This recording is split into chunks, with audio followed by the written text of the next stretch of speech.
먼저 이 얘기부터 더 해봐야 될 것 같아요. 그런데 최숙현 선수의 억울함, 죽음과 때려야 뗄 수 없는 감독 김모 씨는 여전히 자신은 죄가 없다고 말하고 있습니다. 작년 뉴질랜드 전지훈련 당시 녹취가 이렇게 공개가 됐는데도 말입니다. 야, 누가 좀 가야? 사가지고 억울하냐? 야, 미친. 집에서 맨날 생각 내려와서 가해. 몰라? 근데. 내려와, 하지 마. 죽여버리기 전에. 네. 너 하지 마. 알았어? 네. 야, 끝났어, 너 알았어? 전 끝났다고. 너 나하고 얘기할 이유도 없어. 물론 저 녹취를 좀 감안해서 들어야 될게요.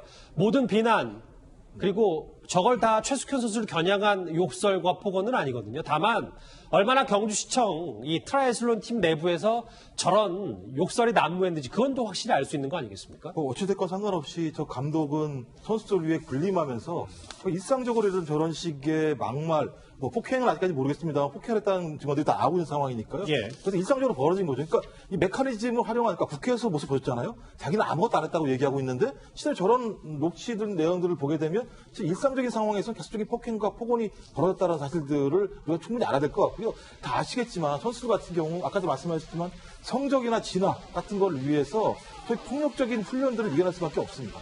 부모도 마찬가지지만 그런 상황 때문에 다 눈 감아주는 게 되게 많아요. 근데 그런 일이 벌어졌을 때 거기서 한 거를 했음에도 불구하고 여기 나오는 뭐 경찰, 검찰, 경주시청, 경주시 체육회, 대한철인 삼종협회, 대한체육회 아무도 들어주지 않는 상황이라면 제가 볼 땐 감독은 자기 편한테 자기 마음으로 다 하는 거겠죠. 예. 근데도 그럼에도 불구하고 이런 친무가 감시의 카르텔이 있다는 상황을 아니까 자기가 면피하게 국회에서 저렇게 나와서 철면피같이 얘기하는 모습을 보면서 야, 저 문제가 제가 볼 때는 여기만 국화되지 않았을 거다. 조초에도 저런 일이 많을 거라 생각이 들기 때문에 저는 말씀을 지금 빼내시긴 했지만 지금이라도 빨리 발본색원해서 좀 저런 좀 꿈을 안고 운동을 하고 있는 우리 미래 선수들에게 맞아요. 희망이 예. 줬으면 좋겠습니다. 네. 앞서 제가 최숙현 선수의 아버지와 직접 통화를 했다고 말씀을 드렸었죠. 이 아버지는 사건을 무마하기 위해서 이 본인에게 지속적으로 이 감독과 이 팀원들이 회유를 시도했다고 주장하고 있습니다. 그 목소리도 한번 같이 들어보겠습니다. 그렇게 거짓말 뻔뻔스럽게 할 줄 알았어요. 인간이기를 공개한 자들도 저한테 대여섯 문자가 엄청 왔었거든요. 모든 게 내 책임이고 잘못입니다. 뭐 앞으로 내가 드라이버를 떠나겠습니다. 안에 있는 7살 같이 사람은 정화처럼 여기 있는데 다른 일을 할 때까지 조금만 기다려주세요. 내는 응대를 안 했고 원심을 알기 때문에. 그러니까 이 내용인 것 같더라고요. 한창 이게 우리 최숙현 선수가 이 문제 제기를 했을 때 그들은 그 가해자로 지목된 그들은 나 처자식이 있는데 좀만 기다려달라. 다른 일도 좀 찾아야 된다. 이렇게 얘기했다가 사태가 본격적으로 불거지니까 아예 태도를 바꿨다. 이 얘기인 것 같더라고요. 그러니까 지난 2월 3일에 이 최숙현 선수의 아버님이 김 감독에게 전화를 걸어서 고소하겠다는 의사를 밝혔습니다. 그러자 감독이 문자를 보내면서 본인이 부족해서 죄송하다. 어떤 조치도 받아들이겠다. 여기를 떠나겠다. 그리고 뭐 최숙현 선수 본인이 잘못한 걸 인정하고 하지만 먹고 살 길, 가족들 생계를 위해서 조금만 시간을 달라. 정말 갖은 문자를 보내면서 자신의 잘못을 인정하고 이 아버님의 마음을 돌리려고 애를 썼거든요. 예. 그런데 이 아버님이 2월 6일에 같은 달 6일에 경주시청에 민원을 제기합니다. 그러자 이 김 감독이 그 6일 이후로는 연락을 끊어버렸다는 거죠. 그 이후에 여러 가지 조사에서도 또 국회에서도 보시는 바와 같이 일절 폭행이 없었다고 완전히 범행을 부인하고 있거든요. 그 말은 무엇입니까? 6일 이전에 이 아버님이 고소를 못하게 하려고 어떻게든 진심이 아닌 가짜 사과와 반성으로 회유하려고 했지만 막상 실제로 민원이 들어가자 이제는 자기 살 길, 자기가 피해를 최대한 덜 받기 위해서 모든 혐의를 완전히 부인하고 있는 모습으로 보여줬다는 것은 아버님에게 보냈던 저 문자 메시지의 사과 내용도 결국은 다 진심이 아니었다는 것이고요. 지금 현재 공개된 녹취록 보게 되면 예. 팀 닥터의 폭행 사실은 거의 부인할 수 없이 나와 있죠. 그렇죠. 그렇다면 이 모든 책임을 팀 닥터에게 전가하고 자신은 나가보겠다는 것이 이 감독과 나머지 가해자로 지목된 선수들의 전략이 아닐까 싶은데 지난 2월부터 지금까지 수개월의 시간 동안 이들이 함께 공모해서 정황을 맞추고 말을 맞췄을 정황까지도 한 번 더 검찰이 철저하게 들여다봐야 될 것 같습니다.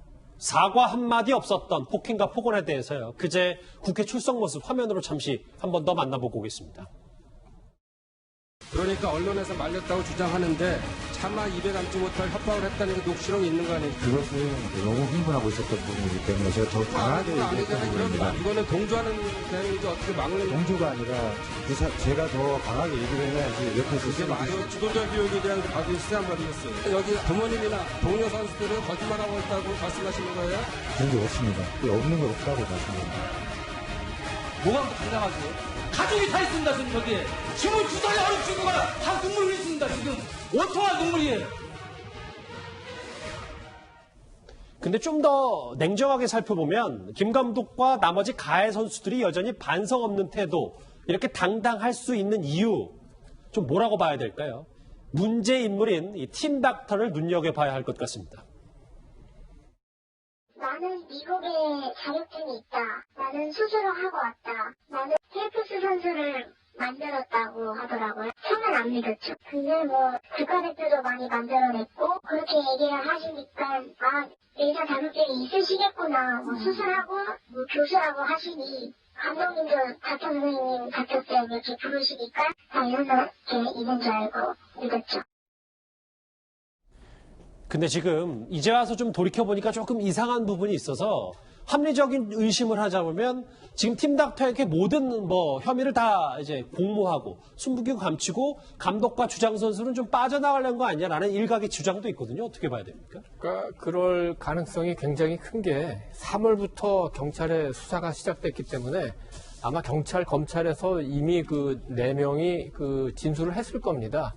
그럼 그 조사를 받기 전에 아마도 폭행을 하지 않았다. 이런 식으로 그 입을 맞췄을 가능성이 굉장히 크고, 그렇기 때문에 국회에 나와서도 일관성 있게 그런 주장을 해야만, 나중에 그 수사나 그 재판 과정에서 유리하기 때문에, 그렇게 좀 비정하지만, 그런 태도를 취한 것 같은데, 예. 4명의 가해자 가운데서, 감독, 그 다음에 여자 주장 선수, 그 다음에 남자 선배 선수는 이 천인 3종 경기 그 협회에 소속되고 계속 이 부분에서 일을 해야 되는 사람이고, 안모 씨는 사실상 왜 여기에 와 있는지도 사실 불분명한 사람입니다. 지금 정체가 조금 애매하죠. 보도에 나온 걸 보면은 주장 선수 어머니와 관련이 있고 주장 선수와 관련이 있어서 왔을 가능성이 있는데, 4명 중에서 이 혐의를 인정할 때 가장 타격을 덜 받는 사람이 바로 이 안모 씨입니다. 팀 닥터라고 주장했던.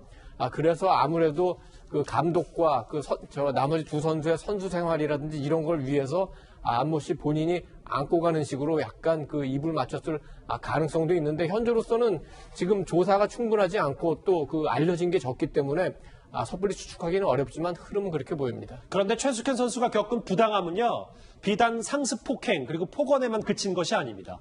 독소 조항이 가득했던 이상한 계약서도 논란의 대상입니다.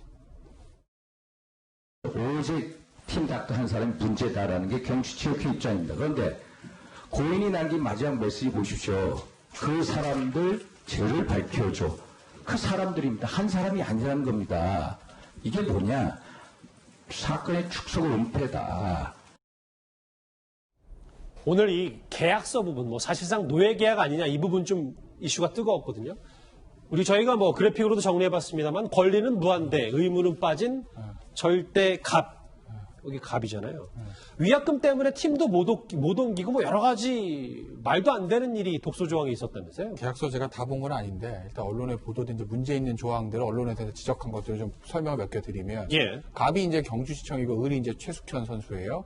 저 8조 보실까요? 계약의 해지입니다. 이제 소속 선수와 소속팀 간에 경주시청이 계약 해지하면 그러면 최숙현 선수는 이의를 제기할 수 없다는 건 무슨 얘기죠? 자르면 그냥 있어라. 아주 쉽게 말씀드리면 계약 해지라는 건 두 가지예요. 양자가 합의해서 자 이제 그만하자 합의 해지라든지, 그게 아니면 한쪽이 뭔가 채무불이해서 잘못한 거 있을 때 상대가 너 이거 잘못했으니까 계약을 해자 이렇게 되는 거거든요. 근데 지금 8조 계약 해지 사항에 보면 합의 해지도 아니잖아요. 예. 그리고 특별히 무슨 채무불이행 사유가 없어도 일단 경주시청이 계약 해지하면 최숙현 선수는 아무런 이의 제기할 수 없고 받으라는 거예요. 저 일방적으로 불공정한 거죠. 더 웃긴 거 보실까요? 11조. 해석이 상이할 시에는 갑의 해석에 따른다. 계약서라는 거는요, 해석이 달라요. 왜냐하면 모든 사항을 다 계약서 적을 수가 없잖아요. 그렇죠. 반드시 해석의 문제가 생긴다고요. 그거 원래 계약을 해석할 때는 일반 법원칙, 뭐 쉽게 뭐 민법이라든지 상법, 그 다음에 대법원 이런 걸 따라야 되는데 갑의 해석에 따른다. 내 맘대로 할게. 이거예요. 또 있습니다. 또 그런 비슷한 것들이 있어요. 뭐 연봉계약서 한번 보실까요? 이건 근로계약서고. 네. 저 연봉계약서 보면요. 이거 보세요. 을은 규정 및 계약서에 명시되지 아니한 사항은 갑이 정하는 바에 따라야 한다. 연봉계약서가 얼마나 자세하게 돼 있겠습니까? 그 정도로 뭐 자세하게 돼 있을 수가 없잖아요. 연봉계약서 없는 거 시청 마음대로 하겠다는 거죠. 그러니까 저게 말이 계약서지. 저거는 사실은 굉장히 불공정한 계약이라고 볼 여지는 충분한 거죠. 그럼에도 트라이애슬론을 사랑한 그 열정 하나로 지금까지 잘 버텨왔었는데 결국 스스로 극단적인 선택을 했고 지금 새롭게 나오는 폭로들 점입 가경입니다. 그 최숙현 선수 관련 이슈 첫 번째 주제로 짚어봤습니다. 다음 주제 이제 좀 분위기를 바꿔보겠습니다.